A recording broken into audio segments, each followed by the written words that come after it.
How I ended up with this horror, I don't know.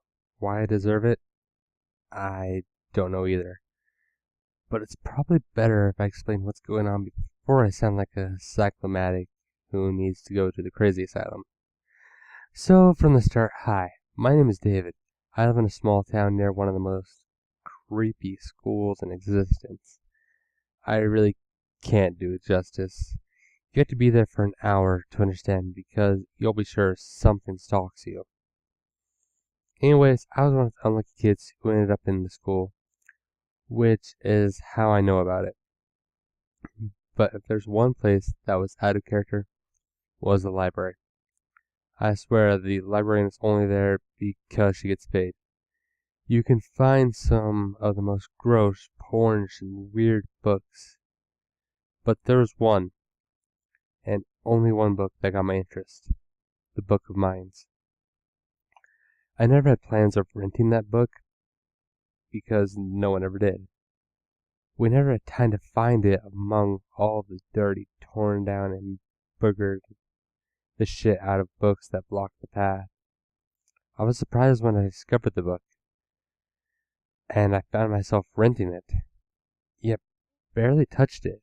For first times, here's the way the book works. When you start reading, all of your thoughts change events. So a simple thought might make a plot twist, or from the more paranoid, a jump scare.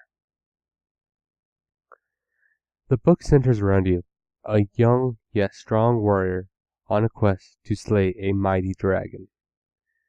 That's as far as the basic plot you start with goes. After that, it's one of the most confusing mazes you ever read. Because the book changes with thought, reactions will most likely be from the immature and greedy you, or in other words, the fucked tale of your odd adventure. My journey went a little something like this. You sit in your bench, the people around you are all killers, rapists, and drug addicts.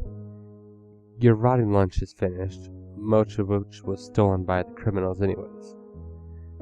As the security guard approached, he proceeds to brutally hurt an innocent child who just wanted to see his daddy. "Stop!" you scream to the guard, but that's no good no longer. The guard then approaches you. "Go back to your cell, scum," and you proceed to do so. "So, what you got in here? Drugs, murder, thievery, or something much worse?" your cellmate asks. "I don't know," you say. "Since you're framed for murder, you have to stay in prison for a long time.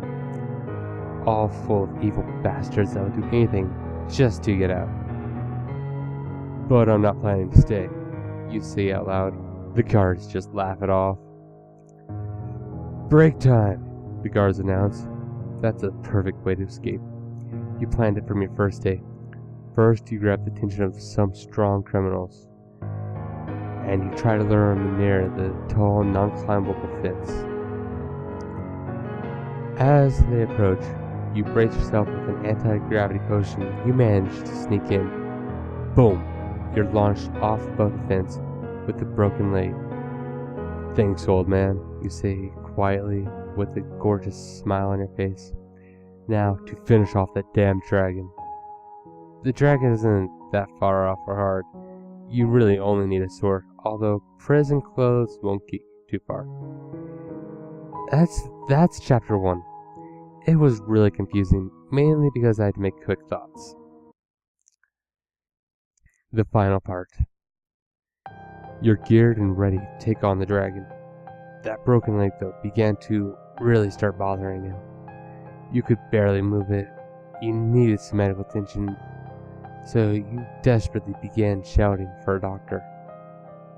No answer. Looks like I'll be having to traverse using my own hands, which got pretty tough. Halfway to the entrance, and you're already out of breath. Thankfully, your leg is healed by now, meaning you can traverse further and further. With a healed leg, you begin to notice things that you really didn't notice before. The air was strangely chill, despite the amount of lava the entrance had. There was also a strange sense of paranoia lurking around. The dragon could have been watching you from his cave, or something much, much worse. After traversing a long line of rocks, you come across a bridge over the lava. Best to use it, you tell yourself, but something is odd. Every step you take, the bridge ends up disappearing, making every step count. You barely made it, and you notice two lizard eyes stalking you from the remains of the bridge. You ignore it and move on. All of a sudden you realize you can only move forward or backwards, making the upcoming fight more difficult. Maybe that's why no one returned. No one had a chance to run, you tell yourself. A chilly smell goes up your nose. Your grip on the sword weakens and sweat goes down your horrified, mouthless face. Suddenly, you spot a statue. It greatly resembles you. Take a good look, because the last expression that you'll ever put, the dragon appears. But looked nothing like the legends. He had no wings, 2 legs, and a mouth that even had 2 tongues.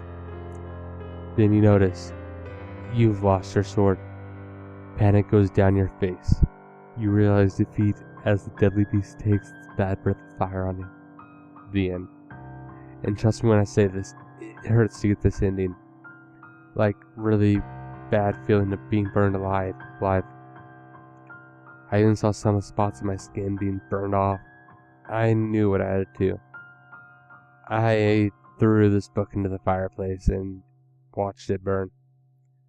The librarian never seemed to notice that I've yet to return it, and I was pretty glad. I really didn't want to explain what happened with this book.